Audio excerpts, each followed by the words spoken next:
It's too noisy. I'm taking the baby to the mountains. Suddenly, my husband got angry and forcefully picked up our 3-month-old baby who was crying at night. He shoved the baby into the car trunk and drove away. In shock and fear, I hurriedly chased after him in a taxi. When his car stopped on a mountain road, I rushed over and rescued the baby. However, for some reason, it was me who got arrested by the police who arrived at the scene. My wife was trying to abandon the baby. Because of my husband's claim, my fate changed drastically from that day. My name is Lillian. I married my husband Leonardo, who was my colleague at work, 2 years ago when I was 26. The following year, I got pregnant, but due to severe morning sickness, I quit my job and became a housewife at Leonardo's suggestion. He was very attentive, cooking meals and taking the initiative in cleaning and laundry. I'm so glad I married Leonardo. I'm sure we can build a happy family together, I thought, believing in a future full of smiles. As my morning sickness gradually subsided, I gave birth to our daughter, Sarah. However, Leonardo, who had been kind until then, became increasingly irritable after Sarah was born. Hey, Lillian! Make Sarah quiet quickly. I've fed her milk and changed her diaper, but what's wrong? You're a good girl. No matter how much I tried to soothe Sarah, she wouldn't stop crying. Leonardo's expression grew harsher, and he began slamming his palm on the table. Shut up. You're the mother. Can't you calm the baby down? It's my first baby. I don't know what to do either. I never thought a child would be such a troublesome creature. Leonardo's harsh words continued, and he began to take out his frustration on nearby objects whenever the baby cried. Sometimes, he even broke the plates on the table. As I cleaned up the glass shards, I realized I needed to find an opportunity to talk with Leonardo. However, perhaps because he disliked having a child at home, he started coming home later and later. Sarah's night crying continued, and when she was 3 months old, an incident occurred. Exhausted from the unfamiliar task of childcare, I took my eyes off Sarah for just a moment. Sarah! Watch out! To my horror, Sarah spilled coffee that was on the low table and suffered a minor burn on her leg. Fortunately, the doctor at the hospital said, "It will take time, but it will heal with medication," which relieved my tension. However, the burned area was red, and I was filled with guilt. Out of a sense of responsibility, I reported this to Leonardo when he came home. After lifting the baby's leg and examining it closely, Leonardo showed a calm expression. It's nothing serious. You must have been tired, Lillian. I was surprised by his kind words, as I had expected to be scolded, and could only nod in agreement. Childcare is tough. I'm glad it wasn't serious. By the way, did you get burned, Lillian? No, I'm fine. Thank you. I see, that's good. Oh. I forgot to call a client. I'll make the call now. With that, Leonardo went into his room and started talking about some contract in his business voice. Feeling relieved after talking with him, I prepared dinner, and we had a pleasant meal together. Leonardo must be having a hard time at work too. I need to take good care of Sarah and not trouble him. Seeing Leonardo smile for the first time in a while, I felt my own spirits lift. Although he sometimes got irritated by the night crying, it was probably because he was tired from work. Despite everything, I felt a deep affection for Leonardo, who remained calm and considerate during emergencies. Perhaps sensing my warm feelings, Sarah fell asleep soundly after I fed her milk and changed her diaper. Today was exhausting with so many things happening. Feeling a bit tired from the rushed hospital visit earlier in the day, I yawned widely and soon fell asleep. However, it wasn't so easy to welcome the morning, and Sarah started crying again that night. Surprisingly, it was Leonardo who got up before me. Oh, is Leonardo going to soothe her? That's unusual. But then, Leonardo did something unexpected. He quickly went to the crib, grabbed Sarah's leg, and hung her upside down. Moreover, he was holding the leg that had been burned. Stop! Please let go of her! I hurriedly got up and rushed to Leonardo. It was as if he was a different person from the daytime. I tried to take Sarah back, but Leonardo dodged me and started walking towards the front door with Sarah in his arms. Leonardo said, This baby's crying is annoying. I'm going to dump her in the mountains because she's too noisy. No way, you must be joking. Wait a minute. As I chased after him, he ran off with a red face and shoved the 3-month-old crying baby into the trunk of the car. He locked the car door and drove off in no time. Feeling like I was in a nightmare, I grabbed the spare key and went outside to rescue Sarah from the trunk. Luckily, a taxi was parked near the house. Please follow the blue car that just passed by. Praying for Sarah's safety, I chased Leonardo in the taxi. After a while, Leonardo's car stopped in the mountains. I saw him get out of the driver's seat in the darkness. Thank you. I handed the driver the fare and jumped out of the taxi, rushing towards Leonardo's car. Sarah! Are you okay? When I opened the trunk with the spare key, Sarah, wrapped in a blanket, was crying loudly but seemed healthy. I gently picked her up and felt relieved.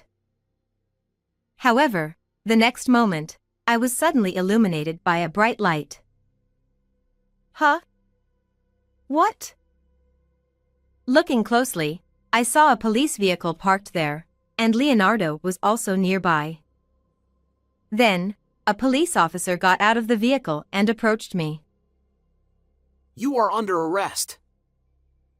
Wait a minute. Why are you coming to me? Because you are the perpetrator. I was taken aback by the suddenness of it all.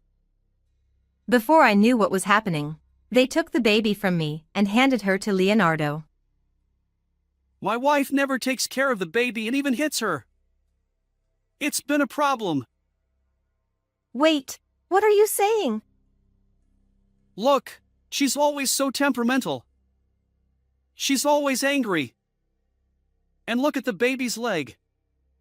She even burned her. Leonardo showed the police officer the red part of Sarah's leg. And to top it off, she shoved the baby into the car trunk in the middle of the night and drove her to the mountains. She must have been planning something terrible. Stop making things up! Fearing what might happen if I left Sarah with Leonardo, I desperately pleaded my innocence and tried to take Sarah back from him.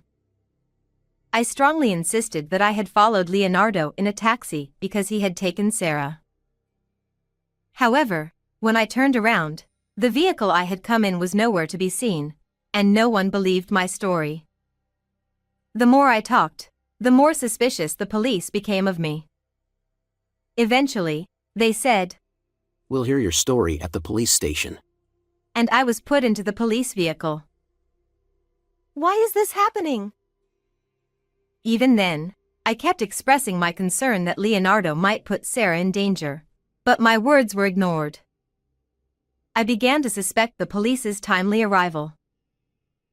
Leonardo was the one who reported this, right? You don't have to hide it. I know. I tried to probe, but the officers exchanged glances and only replied, We can't tell you that. Sensing something unusual, I talked about how Leonardo often got irritated when the baby cried at night. I don't know what Leonardo told you, but I haven't done anything wrong. I just followed him in a taxi. They asked for details to verify my story, like the characteristics of the car I had ridden in. But it was just a regular taxi, and I didn't remember the company name. Strangely, the police claimed they hadn't passed any taxis on their way to arrest me. What? That can't be true. So, does that mean? At that moment, I noticed a strange feeling. However, thinking it was just my imagination and that it wouldn't help to mention it, I kept quiet.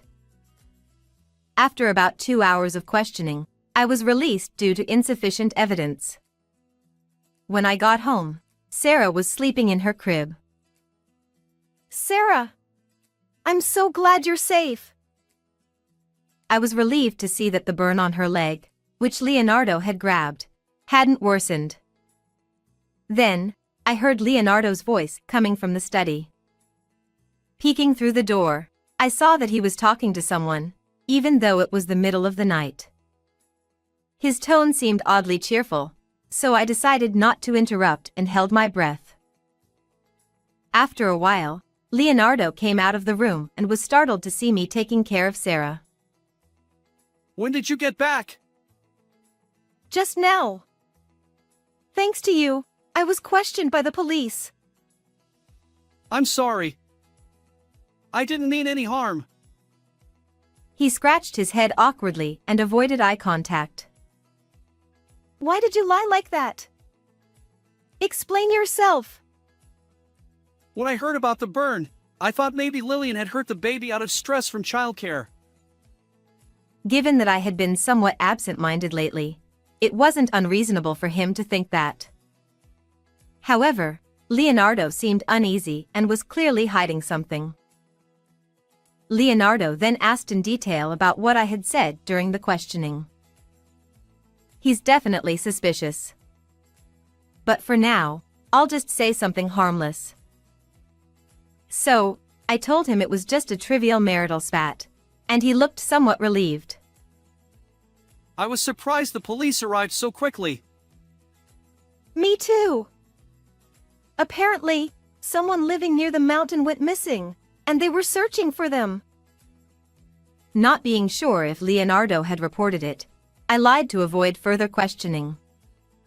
He seemed reassured and said, Oh, I see. before crawling into bed and falling asleep. Enjoy your sleep while you can. I'm going to uncover all your misdeeds. After watching Leonardo snore with a foolish expression, I began investigating his phone to understand his strange behavior. I found a history of frequent contact with a certain person. It might be a business partner, but I'll note it down just in case. Additionally, I found numerous receipts in his work bag, all issued by the same place. I'm getting closer to identifying the source of my unease. Determined to uncover the truth myself, I set a trap on Leonardo's phone. The next day, after sending Leonardo off as usual, I consulted a trusted person living nearby. She immediately agreed to help, which reassured me. After that, I continued to interact with Leonardo as if nothing had happened. I'm starting to see Leonardo's actions more clearly. Just a little more, and I'll have the decisive evidence. Just then, I received a call from Leonardo saying he had to work late unexpectedly.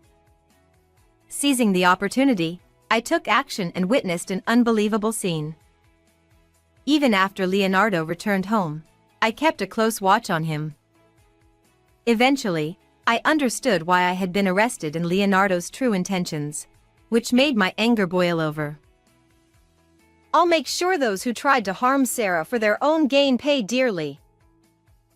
With a burning determination in my heart, I spent the day hiding my true feelings.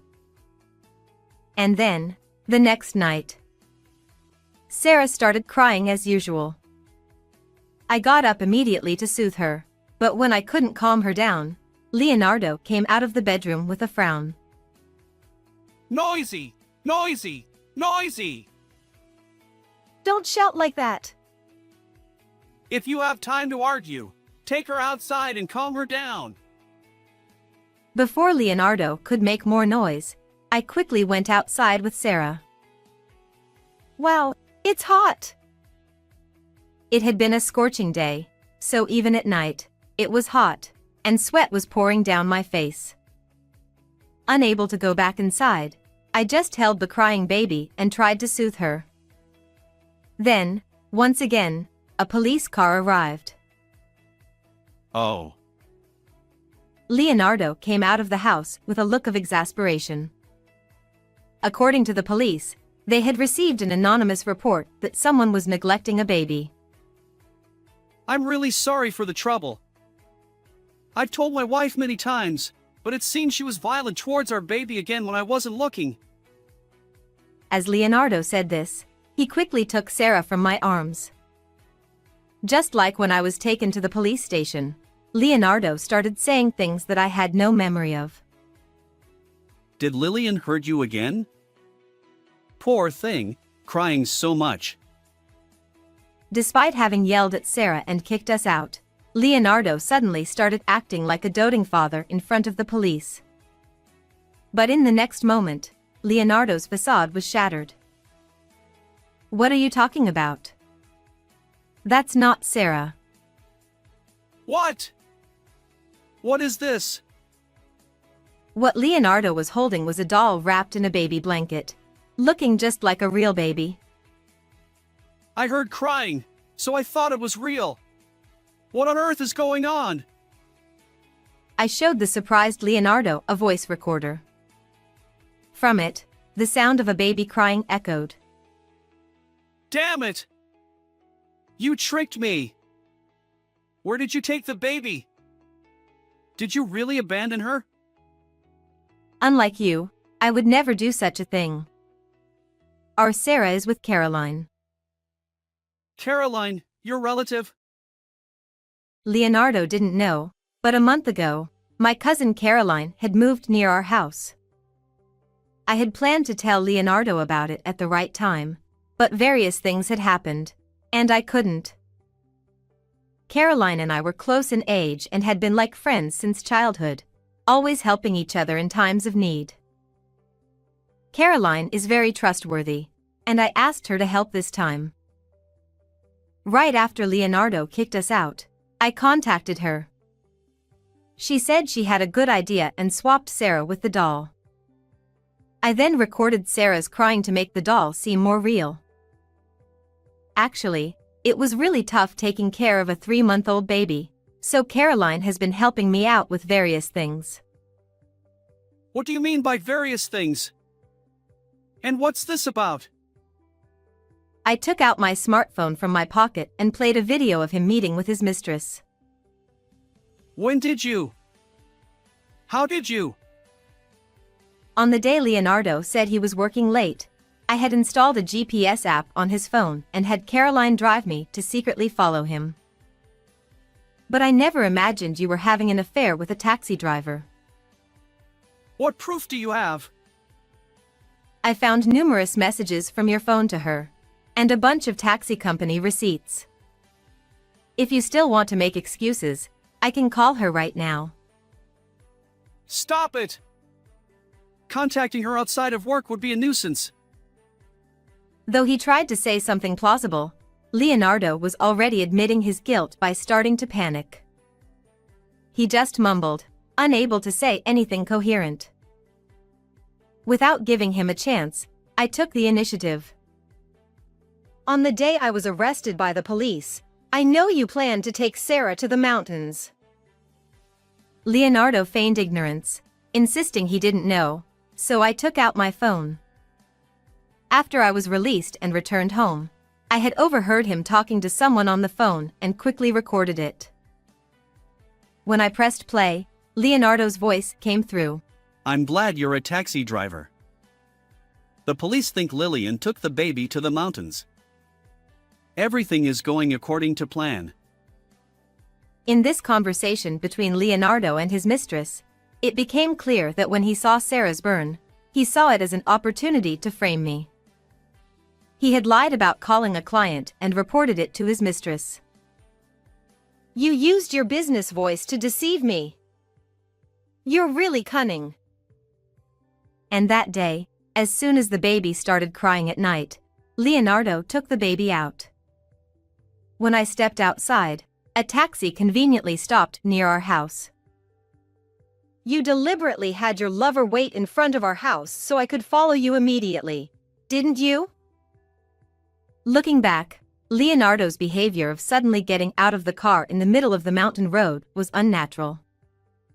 Surely, he did that on purpose to give me a chance to rescue Sarah from the trunk. It must have been a trap to make the police think I had put Sarah in the car trunk. I fell right into your plan. You were the one who called the police that day, weren't you? Leonardo stammered. No, Not willing to admit his guilt, I immediately played the recorded audio again. This is from yesterday when you called your lover after you thought I was asleep. In the recording, Leonardo said, tomorrow, when the baby starts crying at night, you pretend to be a neighbor and call the police. That will send her to jail. He chuckled sinisterly. You said, last time, Lillian was released quickly, but she's definitely on the watch list now. You really are cunning. Leonardo's face twisted as if he had tasted something bitter after hearing the audio. It's terrible that you even told your lover I regularly put our child in danger. Incidentally, the voice recorder also captured Leonardo's plan to divorce me and take custody of Sarah after I was arrested. He even planned to extort a large amount of child support and use the money to travel abroad with his lover. Leonardo tried to dismiss it. I was just joking. You're really stubborn. Why don't you just admit your mistakes? Right, everyone? What do you think of him? Leonardo, realizing he was surrounded by a crowd of onlookers, exclaimed, Everyone! Oh! He had been so focused on defending himself that he hadn't noticed the crowd gathering around him. Yet, he still continued to deny. I was set up. At that point, I realized there was no need to show any more sympathy. Please investigate the person who reported today. That person is probably Leonardo's lover, and she knows a lot too. When I said this and turned to the police, Leonardo suddenly started sweating profusely. This is just a marital quarrel. Come on, Lillian, calm down. Every man cheats at least once, right? I found out it's not just once. You have no escape. Leonardo pleaded. I'm sorry. I'll never look at another woman again. Please forgive me. Desperately apologizing and pretending to be remorseful, Leonardo's act was tiresome. But I faced him one last time. Cheating is secondary. I'm angry because you tried to take Sarah away. Leonardo replied. I apologize for that too. So please. I grew increasingly frustrated with Leonardo, who still thought he could make excuses, but there was something I had to ask. What were you planning to do after taking Sarah from me? Both you and your lover have jobs, right? I thought maybe my mom could take care of her. Even if it's a lie, I wanted you to say you didn't want to let go of Sarah. You're utterly despicable. As I glared at him and spat out my words, Leonardo's face turned pale, and he covered his mouth with his hand, as if he had accidentally let slip his true feelings. He stammered. No, Why didn't your lover's taxi and the police car pass each other? I had her take a back road that most people don't know about. So it was all calculated. If they had taken the normal route, the cars would have passed each other. But they didn't, because the driver took a different route to hide the fact that I had come to the mountains by taxi. This made me suspect that the driver might also be an accomplice. The unease I felt and the thoughts that crossed my mind as I was being taken away by the police were exactly about this. I'm not hiding anything anymore. Believe me. Leonardo, thinking that telling the truth might somehow save him, looked up at me with pleading eyes. When I stared into his eyes, he asked hopefully, Will you forgive me? No. I will never forgive you for putting our precious child in danger for your own selfish desires. Reflect deeply on your actions. Ah, this is the worst. After shouting that, Leonardo collapsed to his knees. The police, who had come in response to the report, were unable to intervene as I kept presenting evidence against Leonardo. They were probably also surprised by my demeanor. I don't want to see you anymore, so I'll take the alimony and child support in a lump sum from the division of property. If you do that, what will happen to me? I don't know. Discuss it with the police. Sorry to keep you waiting. Please take him away. At my request, the police officers took Leonardo away, holding him by both arms. Later, the driving records of the taxi driven by his lover became undeniable evidence, and they reluctantly admitted their guilt. The two of them were immediately fired from their jobs. Additionally, Leonardo and I finalized our divorce, sold the house, and used the money to pay $20,000 in alimony and $100,000 in child support in a lump sum. I also demanded $15,000 in alimony from his lover, which she agreed to pay. Meanwhile, Sarah and I moved in with Caroline, who lived nearby. Caroline, who worked from home and was lonely living alone, welcomed us warmly. She also introduced me to a job I could do from home. From now on, I will move forward positively for the bright future of me and Sarah. How did you like this story? Please subscribe to my channel. See you in the next video.